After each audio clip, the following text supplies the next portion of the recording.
Hey, everybody. PBSE podcast hosts Mark and Steve here with a special message about our revolutionary online recovery program for addict spouses and couples called Dare to Connect. Multiple times every week, we get messages from subscribers in the program. They're people just like you. They're trying to heal from the devastation of sex and porn addiction and betrayal trauma. And here's a few of our most recent submissions. Here's one from an addict in recovery. It says, D2C has principles that everyone should utilize regardless of their circumstances.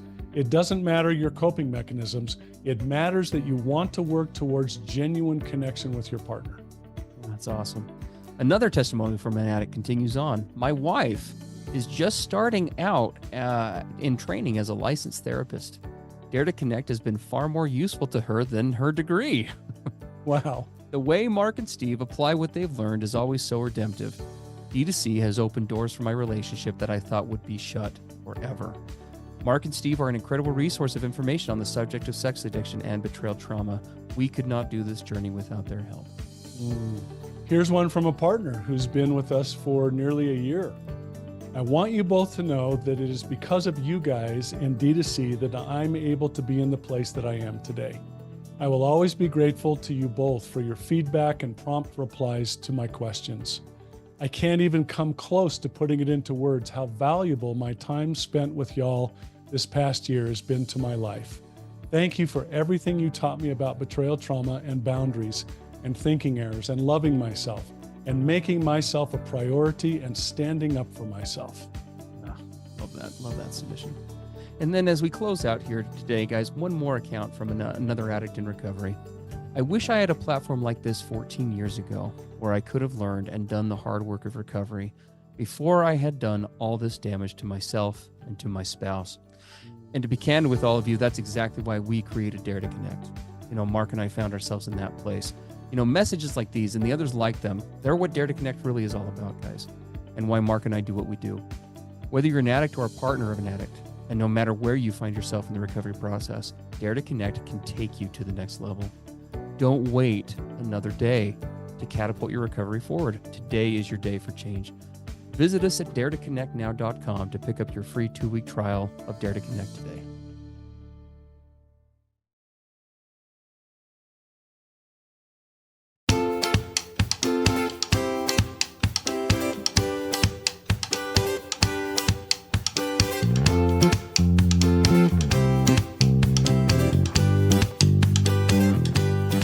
Hey everybody, I'm Steve Moore. And I'm Mark Castleman. We know the pain and heartbreak of porn and sex addiction. And we know the triumph of breaking completely free. Every day, we help our clients find hope and healing. Join us in the fight to take back your life, your marriage, and be stronger than ever. This is the PBSC Squared podcast.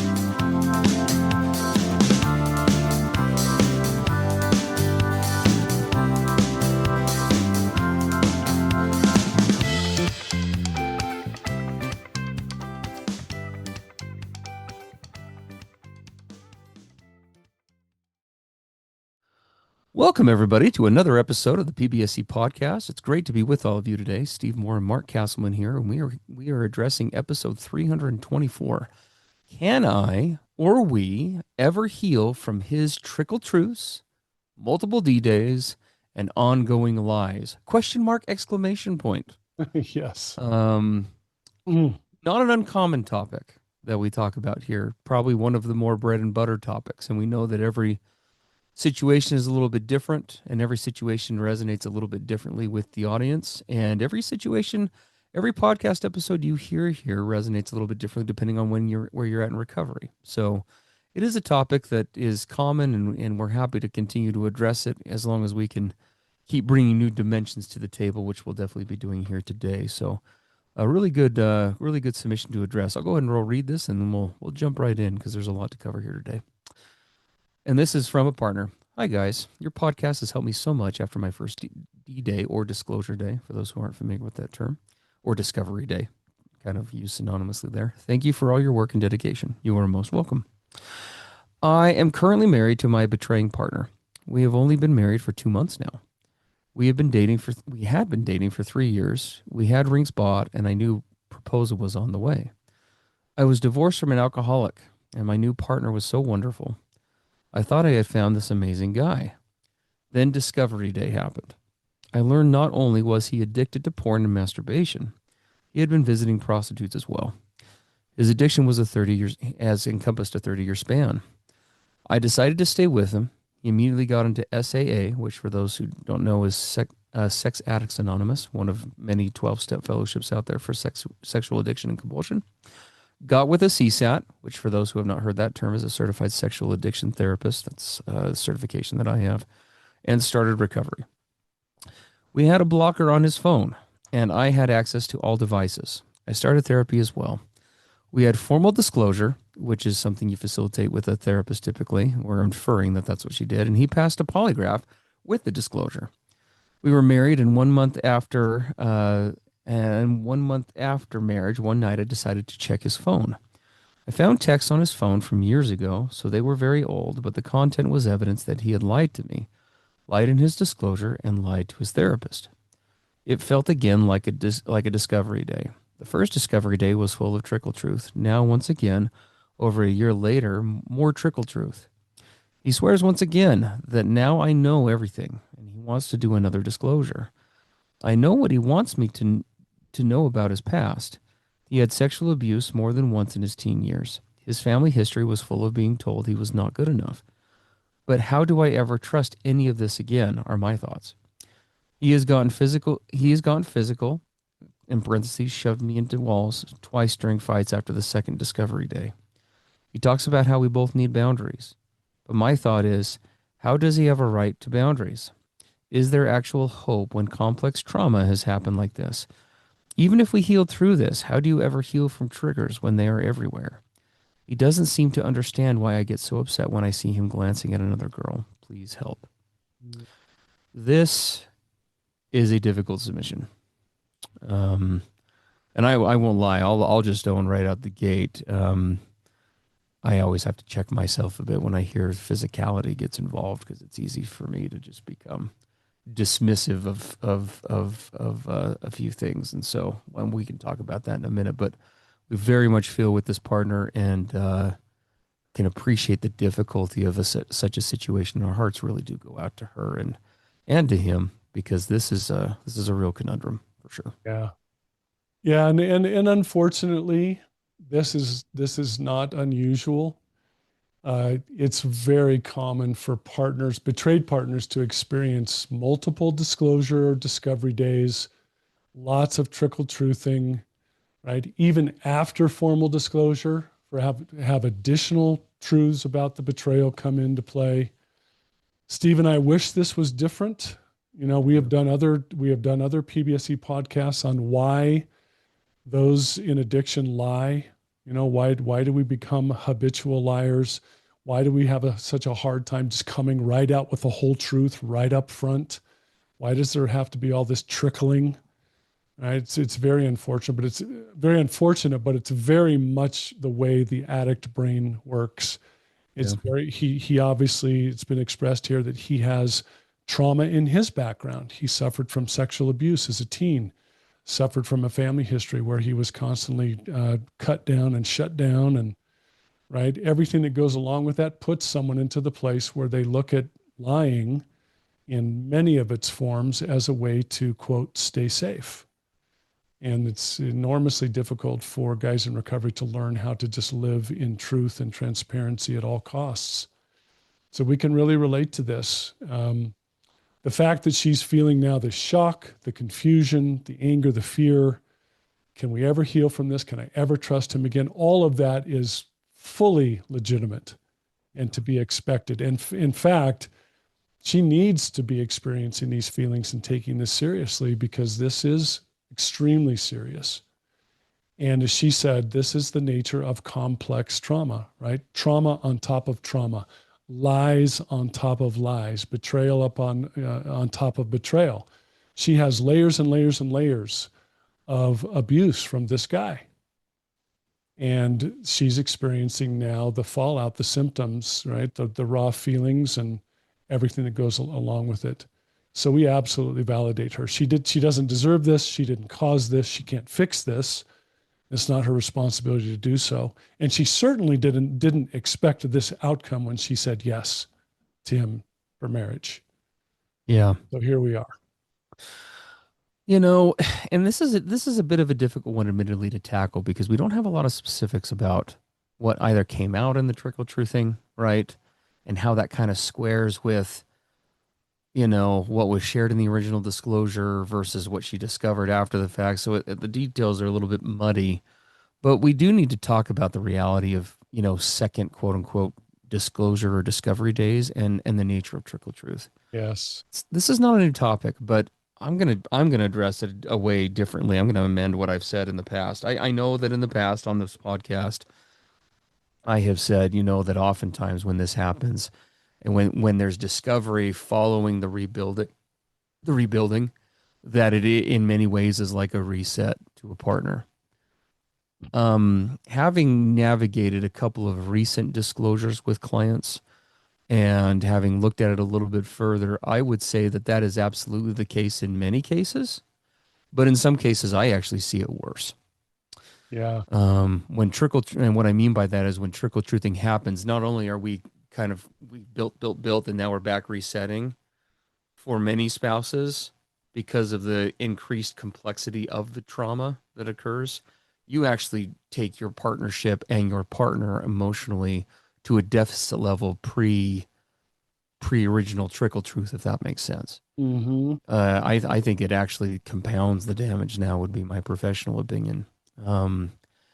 It is hard to quantify to any addict listening today. This is not a harp on. This is a beg and a plead from two therapists. For the love of God, don't lie. When you go through this process, if you are at all remotely serious, you cannot lie going forward. If you undermine the honesty in recovery, I don't care what else you do. Nothing else in recovery, flowers, gifts, amends, any of it matters worth a damn unless you are willing to be honest.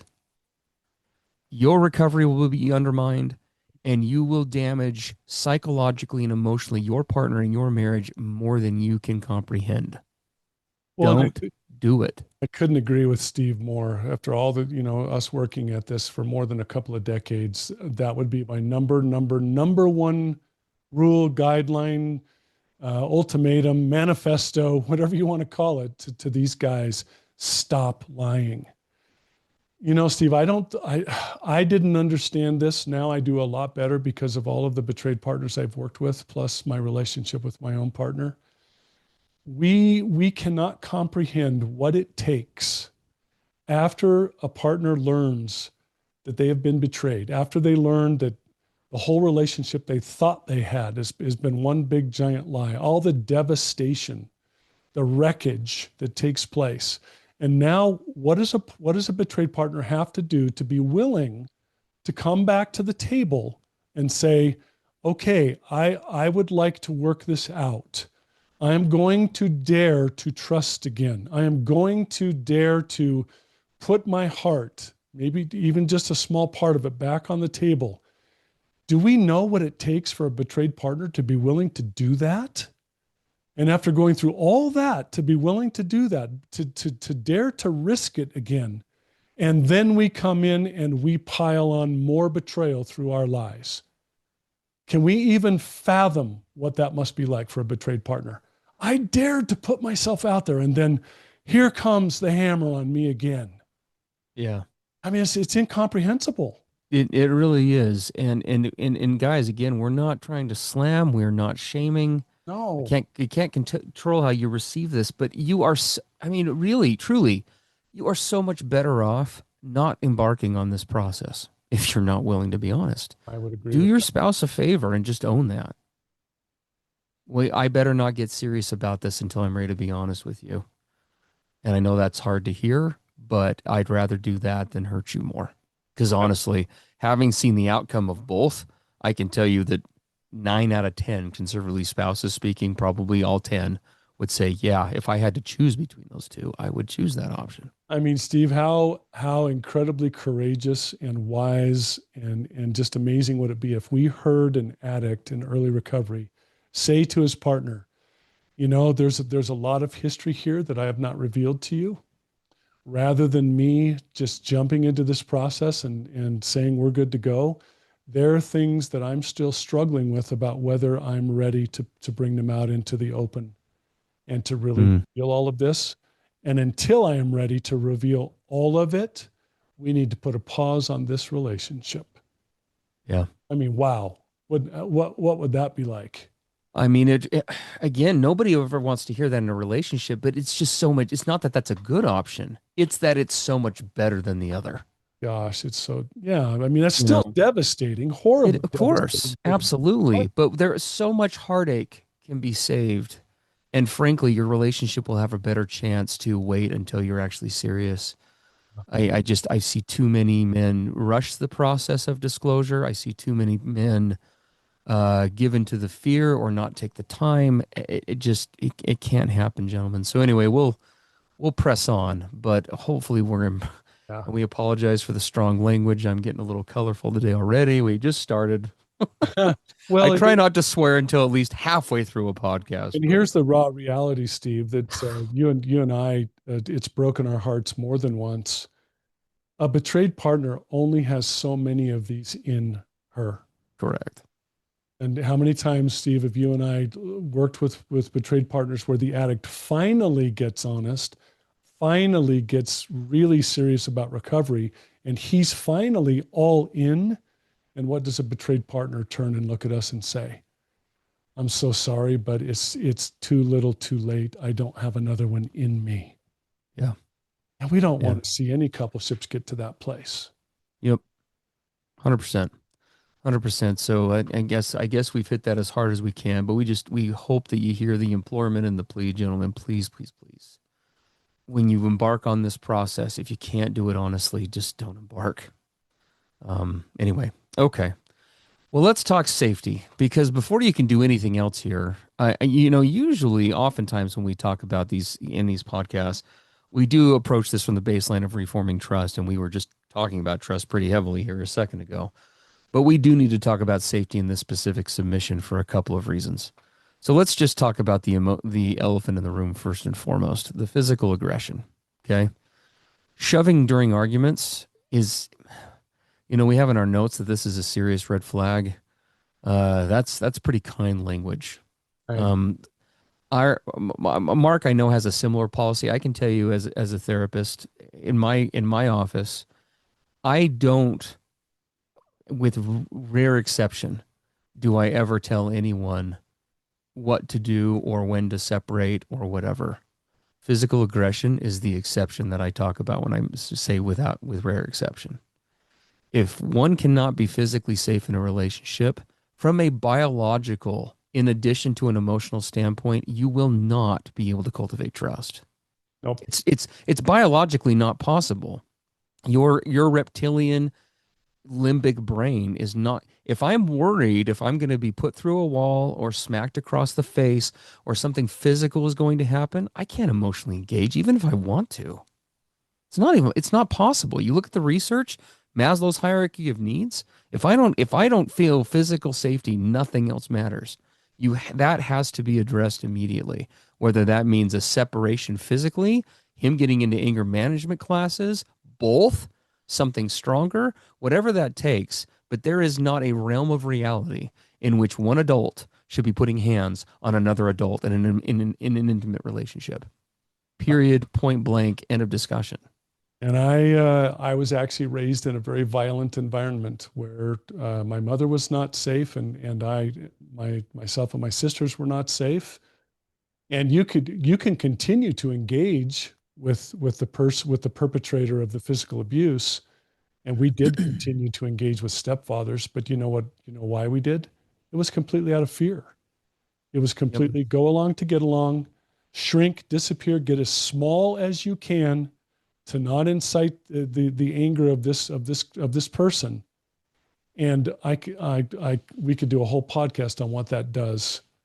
to both a betrayed partner and a developing child. There can be continued engagement, but it's nothing remotely close to anything healthy, anything that you're trying to build here. So that's got to stop. Violent physical engagement, I'm just going to say this not because it applies to this situation. We run into on occasion even situations where it's reversed, where it's the wife or the female spouse against the male partner or the addict. Either one is equally intolerable. It has no place in an intimate relationship. Period. Okay? Either way, I don't care how angry you are, how frustrated, how betrayed, how scared, how whatever. Can't happen. And if it does, that has to be immediately corrected before you address anything else, before we even begin to move on. Hey, everybody. PBSE podcast hosts Mark and Steve here with a special message about our revolutionary online recovery program for addict spouses and couples called Dare to Connect. Multiple times every week, we get messages from subscribers in the program. They're people just like you. They're trying to heal from the devastation of sex and porn addiction and betrayal trauma. And here's a few of our most recent submissions. Here's one from an addict in recovery.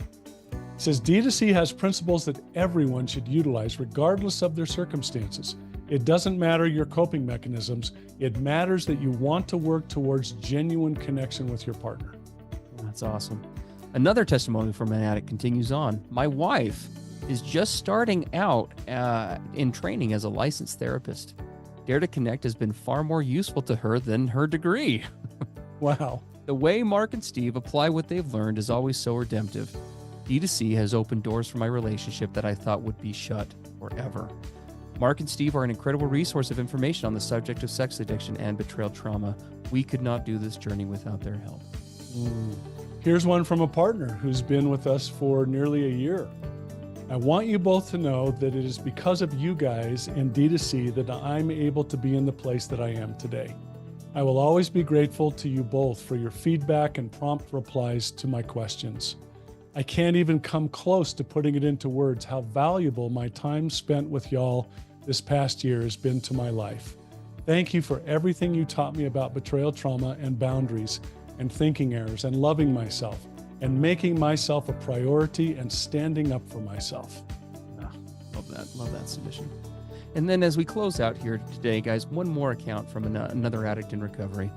I wish I had a platform like this 14 years ago where I could have learned and done the hard work of recovery before I had done all this damage to myself and to my spouse. And to be candid with all of you, that's exactly why we created Dare to Connect.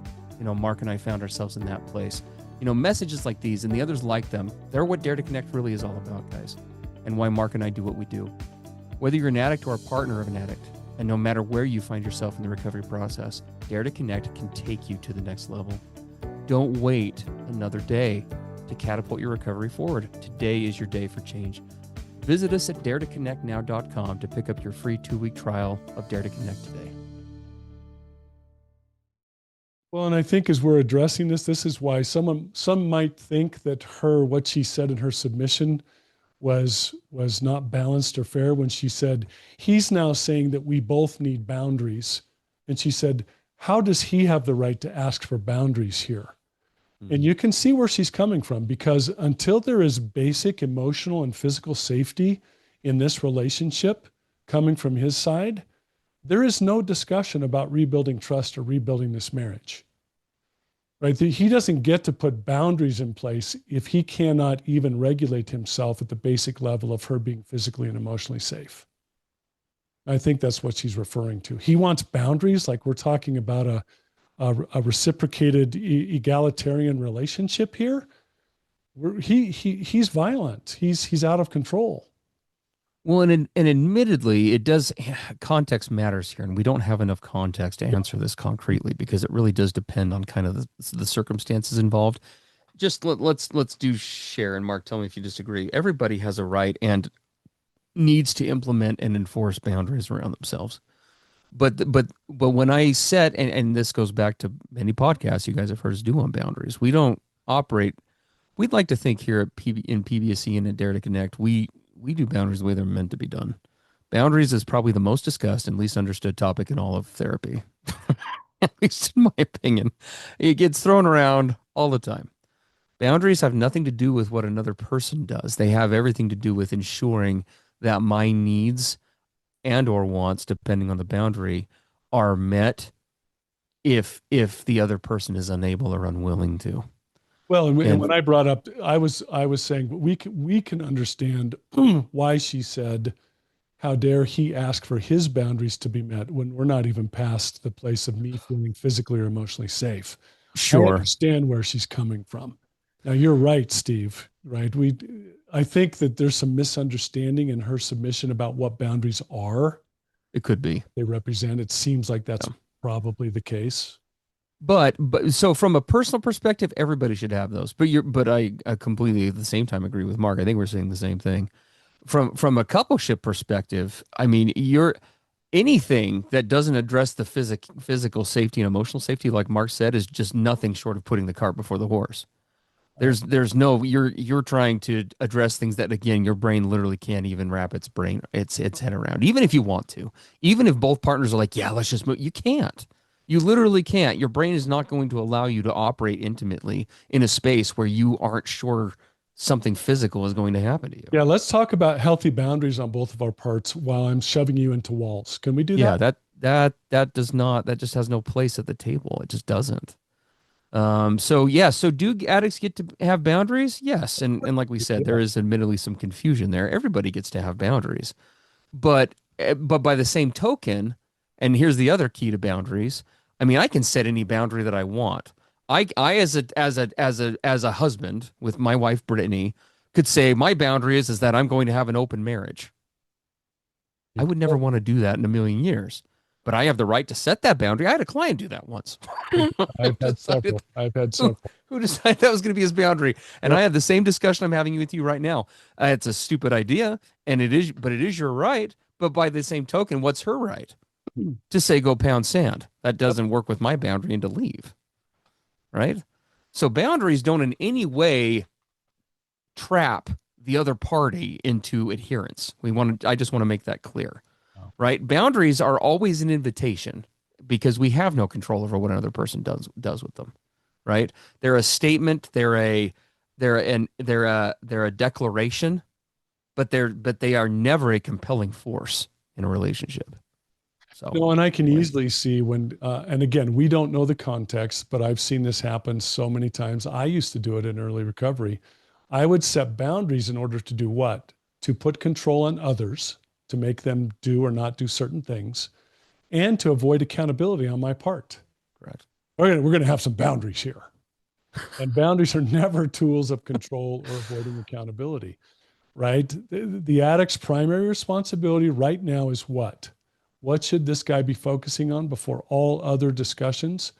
Radical accountability, radical transparency, and very deep empathy for all of this that he's heaped upon his partner. Well, and I'll add one more: emotional regulation. And I, emotional regulation. I Yes. mean, I've made no bones about it on this podcast. So Mark and you all who have been listening for a while, you know pretty well our stories. Mark tended to be on the quiet side when he was triggered. I was not.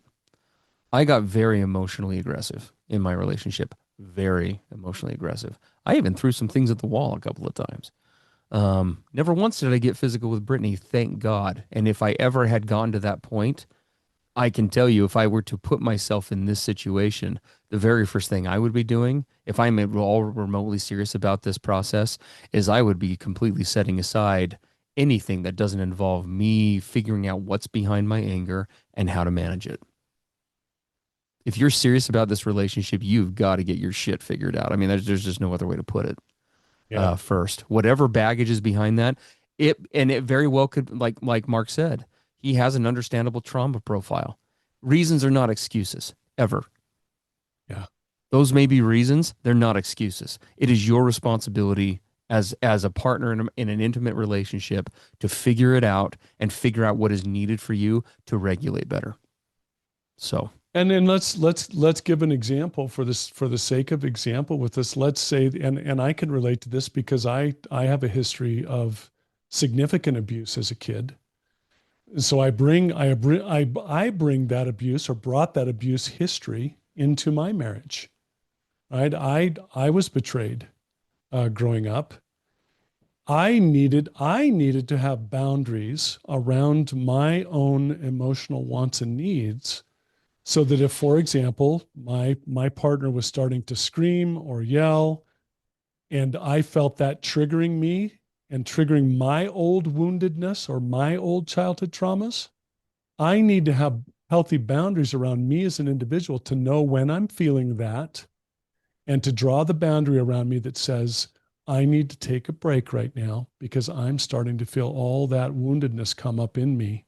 And I know where that's going to lead me if I don't hold a boundary on myself right now.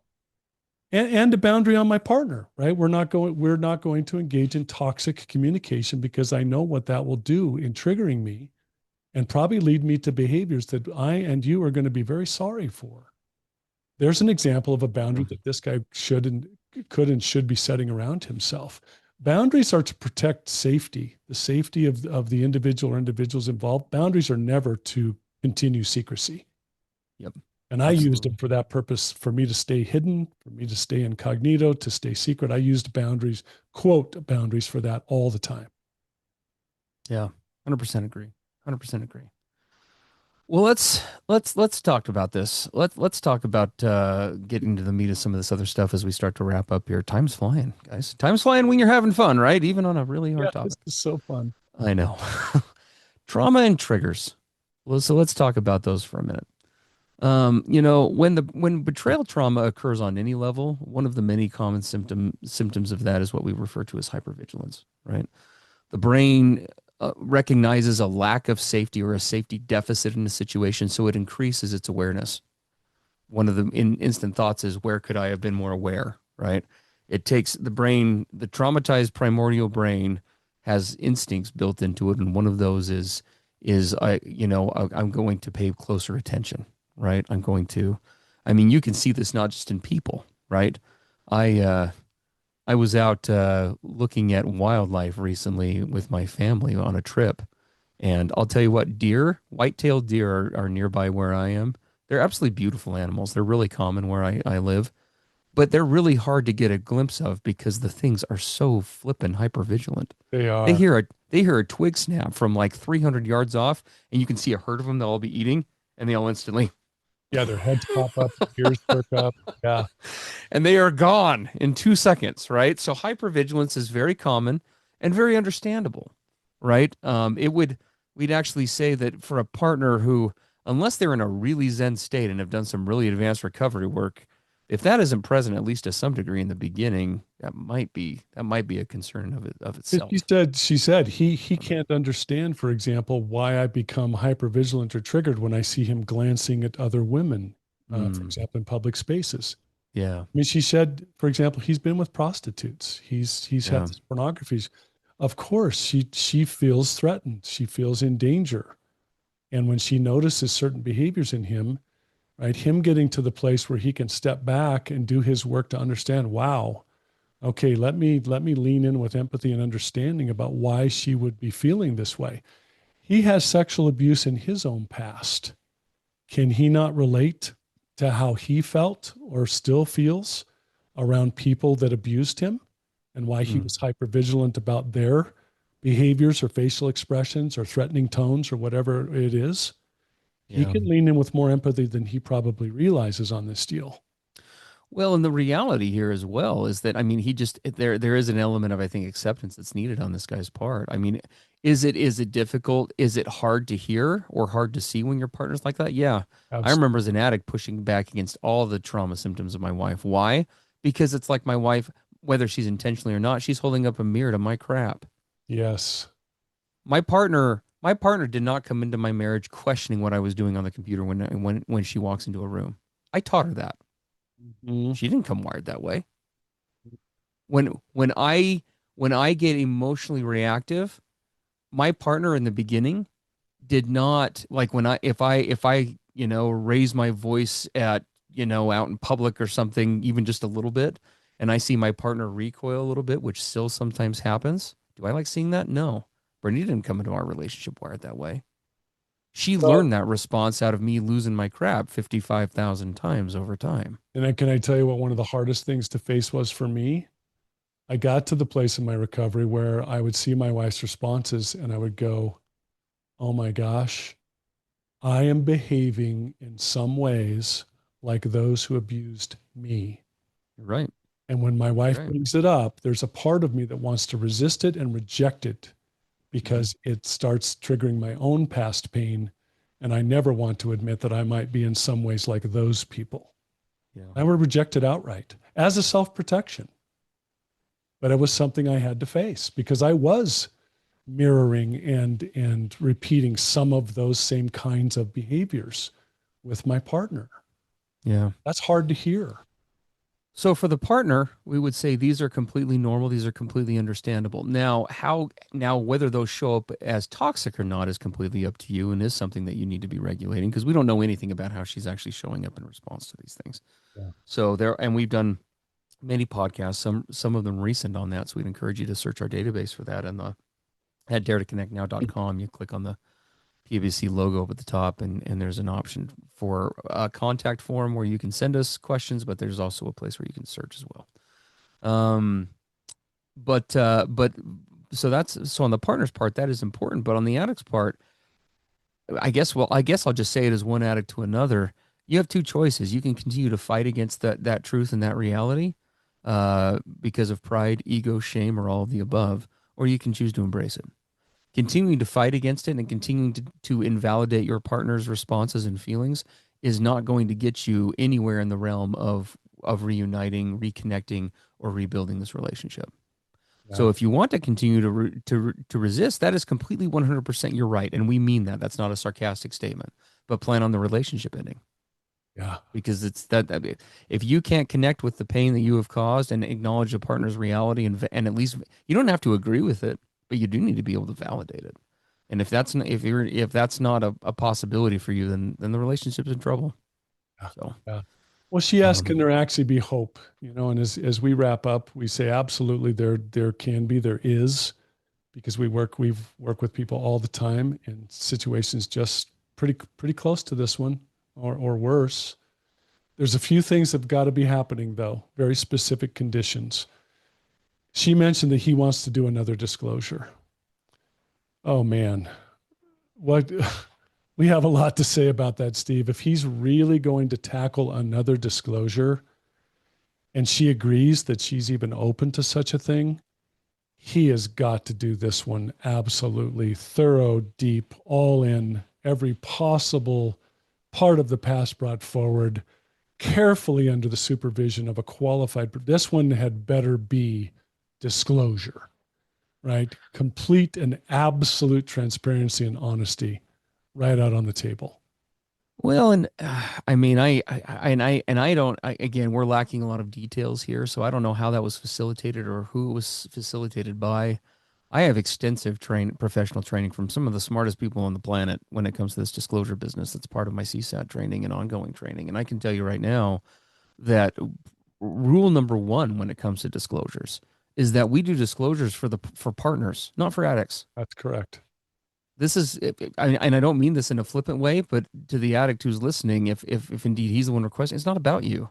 This has nothing to do with whether or not you want to do a disclosure. That's not at all the purpose. It's not all the intention, and frankly, it shouldn't weigh into the factoring at all.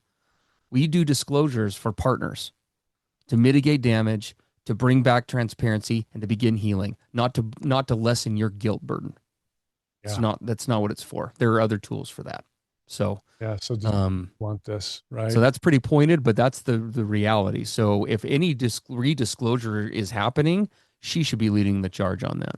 Direct. And an addict partner in this position is going to button their lip real quick about it and recognize that this never should be about me, and it's not about me. It's about her.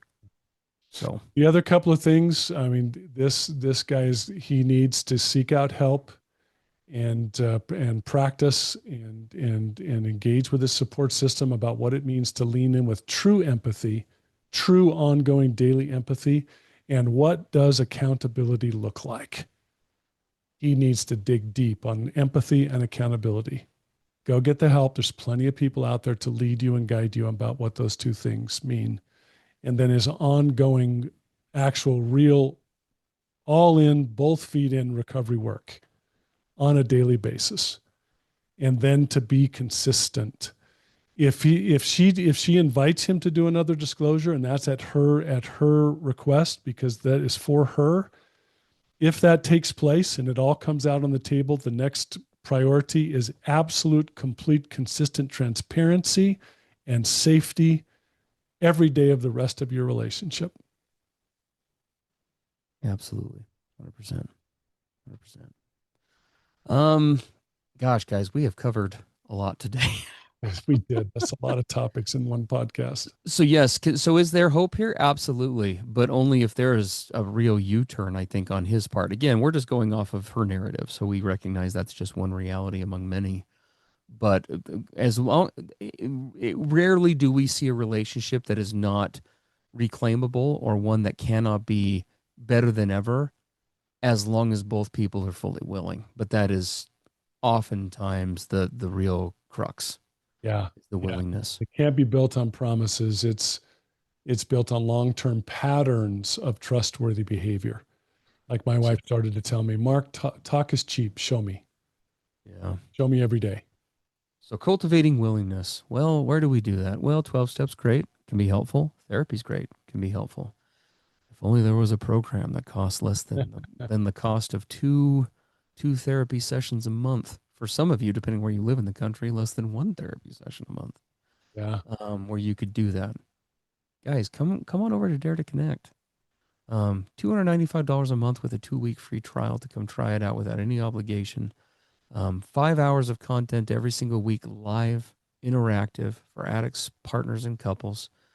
Well over 100. I think we're approaching like 150 hours or something or more of premium advanced courses in our Dare to Connect Academy. Countless resources, weekly, if not every session assignments. Take your recovery to a new place. Your marriage, your relationship, you as an individual, we'll just say it like it is. You deserve better. You deserve better than to spin. You deserve better than to flounder. You deserve better than to do what Mark and I did forever. Quit half-assing. Start whole-assing. Join us in Dare to Connect. DareToConnectNow.com is where you can grab a 2-week free trial. We'd love to have you come join us. Yeah. Thanks for being here with us. As again, we love and appreciate all of you, all you're doing, all you're trying to do. It's amazing. So many are heroic. We admire you. 100%. Here for you. And we'll catch you either in D2C or on our next episode. Awesome. Have a great one, guys. Bye-bye. Everything expressed on the PBSC podcast are the opinions of the hosts and the participants and is for informational and educational purposes only. This podcast should not be considered mental health therapy or as a substitute thereof. It is strongly recommended that you seek out the clinical guidance of an individual qualified mental health professional. If you're experiencing thoughts of suicide, self-harm, or a desire to harm others, please dial 911 or go to your nearest emergency room.